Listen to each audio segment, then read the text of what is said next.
kita ini nunggu kedatangan dari Mas Gogon sama Mas Rian ini, biar lebih enak lagi ceritanya soal pesugihan ini Mbak Ilo. Karena memang nyata kan, teman-teman sendiri nyata lihat bahwasannya ini memang terjadi di dunia nyata. Dan inilah memang banyak sekali. Waalaikumsalam. Waalaikumsalam. Silakan Mas. Mbak Ilo, Silakan. Mana Mas Rian Mas? Lagi jalan. katanya lagi di jalan. Yaudah dulu Mas. Jadi kayak tadi Mbak Ilo, kayak tadi ya Mas Rian, Mas Gogon saya bilang bahwasanya pesugihan itu mungkin banyak orang yang menganggap ini hanya di film semata. Ini hanya di film dan bukan di dunia nyata. Dan dengan kejadian ini seharusnya mereka terbuka bahwasanya ini ada di dunia nyata. Nah, benar Mas. Hingga apa? Hingga bocah yang berusia 6 tahun jadi korban, matanya dicongkel. Kalian teman-teman di rumah jangan berpikir bahwasanya gini ya, ilmu hitam itu hanya fiksi, hanya karangan semata gitu ya. Ini jadi bukti loh teman-teman. Mereka memasuki alam kita, alam pikiran. Kemudian karena mungkin kita jauh kepada Allah ya, hingga muncul itu semua Mas, hingga diperintahkan dia mengorbankan anaknya sendiri gitu. Tadi saya sudah berbicara juga sama Mbak Ilo soal ini. Jadi kalau dari pandangan Mbak Ilo tadi gimana Mbak Ilo?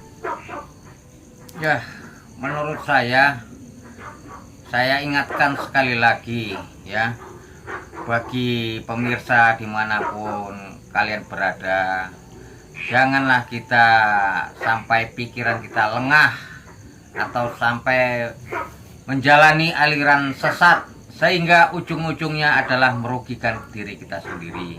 Nauzubillah gitu. Jadi kan Mas kan tadi kayak mana ya? Udah nyampaikan juga nggak tega sih kok bisa ada orang tua yang sampai berbuat seperti itu sama anaknya. Kita itulah Mas namanya keyakinan Mas. Tinggal kayak mana kita mengarahkan keyakinan kita itu ke jalan yang benar, tidak membuat orang lain itu sengsara ataupun merasa dirugikan. Nah, kalau seperti ini, apa yang mereka yakinin membuat seseorang bisa meninggal, kemudian menjadi buta, itu kan sudah salah gitu. Nauzubillah min dzalik. Assalamualaikum. Waalaikumsalam. Waalaikumsalam. Ini Mas Rian ya. Apa ini ngumpul-ngumpul ini? Baiklah Mas Gogon. Begini, kita membahas tentang di mana orang tua telah menganiaya anaknya sendiri. Benar Mas. Sehingga sampai mencongkel matanya. Begitu. Ini sudah di luar batas manusia. Kelakuan ini kelakuan sangat biadab. Benar. Ya, saya pun mendengar berita itu Mbak Ilo, ya. Iya. Nah, jadi kalau menurut Mas Rian gimana? Hari ini kita sudah berkumpul bersama. Gitu. Kira-kira apa yang bisa kita bantu? Tadi saya sama Mas Rian udah doain juga Mbak Elo. Jadi gini Mas Rian sampaikan atau kemana? Ya, kita di sini Mas Denny ya berkumpulnya teman-teman kita sesama spiritual ini membantu kepada warga atau masyarakat. Kita di sini bertiga membantu mengingatkan Mas Denny, mengingatkan warga atau masyarakat janganlah sampai melakukan ini Mas Denny. Nah, kita membantu untuk mengingatkan warga gitu ya Mbak Ilo ya. Benar. Nah, jangan sampailah terjadi menduakan Allah. Nah, hanya gara-gara segelintir iming-iming dari setan ataupun iblis yang tidak pasti kenyataannya Mas Denny. Ya Mas, kalau tadi saya sempat bahas sama Mas Gogon sama Mbak Elo sebelum Mas datang. Ya. Saya bilang gini, ilmu hitam, pesugihan itu mungkin banyak orang yang nggak percaya di dunia nyata. Iya. Tapi ini sekarang ini ada berita yang seperti itu hingga dilakukan, ibaratnya bisik-bisikan itu dilakukan di dunia nyata dengan mengorbankan anak hingga mencongkel matanya. Sebetulnya peristiwa-peristiwa itu banyak ya Mas, sudah kejadian kayak Dukun AS mengorbankan puluhan wanita. Mas Denny. Kayak Sumanto memakan daging manusia, Ya, itu kan benar. dari ilmu-ilmu gelap, ilmu-ilmu sesat gitu loh. Benar, Mas Denny. Dan itu ada dan terjadi di dunia nyata gitu Mas. Nah, gitu. Jadi kalau menurut Mas Rian menghindari itu gimana sih, Mas? Sebelum Ya. kita lanjut pembahasan ke apa Untuk yang menghindarin itu Mas Denny, banyak-banyaklah bertawakal, banyak-banyaklah mendekatkan diri kepada Allah Subhanahu wa taala. Mm-mm.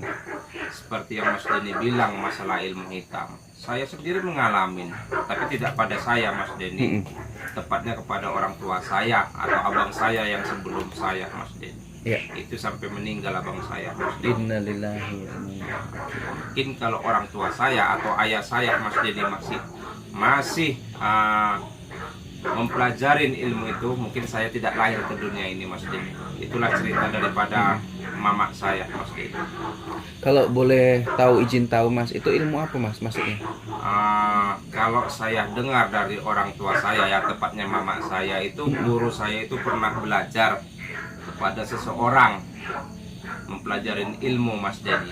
Ilmunya itu tidak tahu apa dan gunanya untuk apa saya tidak tahu. Tapi singkat ceritanya ya, begitu abang saya lahir itu badan itu biru semua, ada keganjilan Mas Denny. Jadi setelah ditanya-tanya oleh mama saya ya atau ibu saya Mas Denny, Iya. kepada ayah saya, apa yang kamu kerjakan di luaran? Pertama dia itu tidak mengaku Mas Denny. Iya.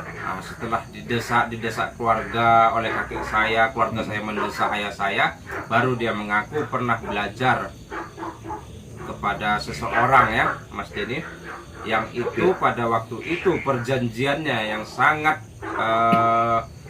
kejam Mas Denny. Itu bahkan akan menumbalkan 2 nyawa Mas Denny. Ya Allah.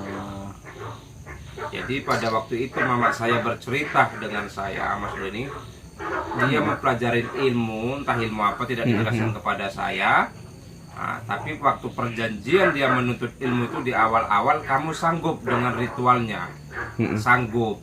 Nanti bakalan mati induk sama anak.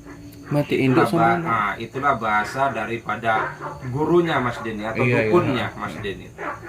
Tapi karena orang tua saya tadi, ayah saya tidak paham apa yang dimaksud dengan mati induk sama anak, ya dia kira itu binatang Mas Denny. Gak taunya anak dan istrinya yang mau ditumbalkan dia Mas Denny. Innalillahi. Sungguh sirik sekali perbuatan seperti itu ya Mas. Benar.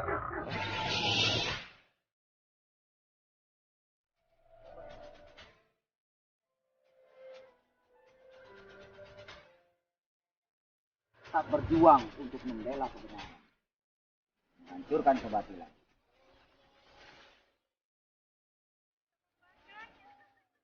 Astagfirullahaladzim. Jangan gila kamu ya. Kakek, tadi ada kakek.